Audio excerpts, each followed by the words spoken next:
ভাই, আপনি বিদেশ যাবেন, ভালো দালাল খুঁজছেন, পাচ্ছেন না। এখন চিন্তার কোনো কারণ নাই। আপনি দেশসেরা ক্রিকেটার তামিম ইকবালের কাছে চলে যান, কারণ তিনি এখন ক্রিকেট ছেড়ে দিয়ে খুলেছেন দালাল এজেন্সি। আপনি হাসপাতালে ডাক্তার দেখাবেন, কিন্তু সেখানেও ভালো দালাল পাচ্ছেন না, তাতেও চিন্তার কোনো কারণ নাই। আমাদের দালাল ইকবাল খান আছেন। আপনি আপনার ছেলে মেয়েকে ভালো একটা স্কুল কলেজে ভর্তি করবেন, তাতে সমস্যা নাই। এই সমস্যার সমাধান দিবে আমাদের দালাল ইকবাল ভাই। আপনি সরকারি চাকরি খুঁজছেন, এত দালাল ধরেও কাজ হচ্ছে না, হতাশ হচ্ছেন, চিন্তার কোনো কারণ নাই, কারণ আমাদের তামিম ইকবাল ভাই দালালি শুরু করছেন। আপনাদের আর হতাশ হতে হবে না।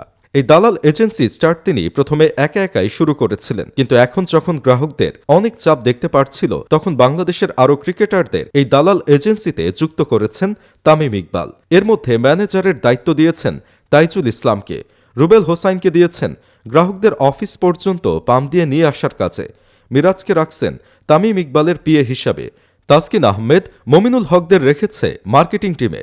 তাই এখন থেকে আপনারা কোনো দালালি সমস্যায় পড়লেই আপনারা তামিম ইকবালের সাথে যোগাযোগ করবেন। আপনারা তো জানেন, বাংলাদেশ ক্রিকেট বোর্ড আর আইসিসি ও ভারত ক্রিকেট বোর্ডের মধ্যে একটা বোঝাপড়া শুরু হয়েছে।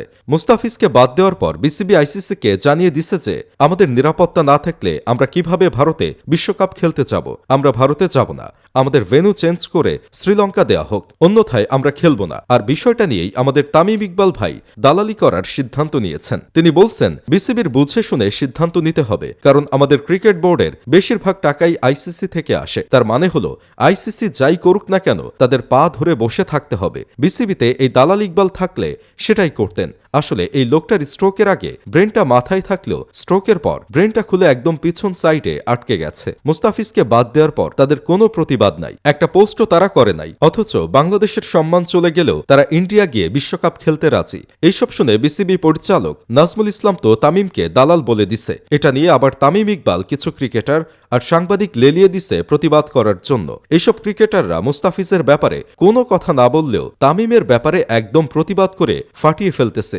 এরাই আসলে প্রকৃত দালাল, তাদেরকে চিনে রাখা উচিত। এরা এমনভাবে প্রমাণ করার চেষ্টা করতেছে যে দেশের চেয়ে ক্রিকেট বড়। তাতে মনে হচ্ছে তারা ক্রিকেটে সবকিছু জিতিয়ে বাংলাদেশের নাম উজ্জ্বল করছে। সবাই প্রতিবাদ করছে আর বলছে তামিম 15,000 রান করছে, তাকে নিয়ে এভাবে কথা বলা ঠিক না। তাহলে যখন কিছু সস্তা সাংবাদিক বোর্ড প্রেসিডেন্ট থাকা অবস্থায় ফারুককে চোর বলছিল, তখন তাদের প্রতিবাদ কোথায় ছিল ভাই? তখন কি নিজেদের ঘরে গালিটা লাগছিল না? আসলে আমাদের ক্রিকেটারদের সব থাকলেও একটা জিনিস নাই, সেটা হলো লজ্জা। তবে শেষ মুহূর্তে আপনাদের একটা সুখবর দেই, সেটা হলো আমাদের দালাল ইকবাল খান যতদিন আছেন ততদিন আপনাদের কোনো চিন্তা নাই, কারণ তিনি লিগ থাকলে লিগের দালালি করেন, বিএনপি আসলে বিএনপির দালালি করেন, আবার যখন নতুন দল আসে নতুন দলের দালালি করেন। তাই ভাইজান যেদিকেই যাবেন সেদিকেই ভাইয়ের লোক আছে, সো কখনো কোনো সমস্যা হবে না।